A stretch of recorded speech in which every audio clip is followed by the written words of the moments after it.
আসসালামু আলাইকুম গাইস, কেমন আছেন আপনারা সবাই? আশা করি সবাই ভালো আছেন। আজকে আমার রেসিপি হচ্ছে গরুর মাংসের ভুনা। আর তার জন্য আমার এখানে লাগছে 1 কেজির মতো গরুর মাংস।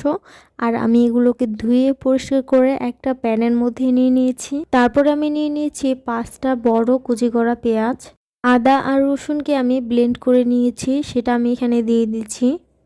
দিয়ে দিচ্ছি স্বাদ মতো লবণ, হলুদের গুঁড়া, দিচ্ছি মরিচের গুঁড়া।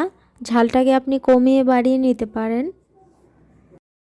দিয়ে দিচ্ছি জিরার গুঁড়া, তারপরে দিচ্ছি ধনিয়ার গুঁড়া, গরম মশলার গুঁড়া, তারপরে দিয়ে দিচ্ছি কালো এলাচ, লং, দারচিনি, দিচ্ছি গোলমরিচের গুঁড়া। আপনারা চাইলে গোটা গোলমরিচটাও দিয়ে দিতে পারেন।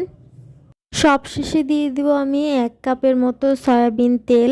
আর সয়াবিন তেল দেওয়া হয়ে গেলে আমি এই মশলাগুলোকে হাত দিয়ে ভালোভাবে মেখে নেব। 5 থেকে 6 মিনিট পর আমি মশলাগুলোকে ভালোভাবে মেখে কিছুটা পানি দিয়ে ঢাকনা দিয়ে চুলা অন করে দিব। ফিরে আসছি আমি 8 থেকে 9 মিনিট পর। ভালোভাবে কিছুক্ষণ নেড়ে চেড়ে আবার ঢাকনা দিয়ে দিব।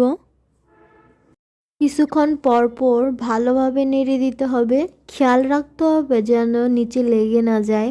প্রায় 30 মিনিট ধরে রান্না করার পর আমি এটার পানিটাকে ভালোভাবে শুকিয়ে কষিয়ে নিয়েছি।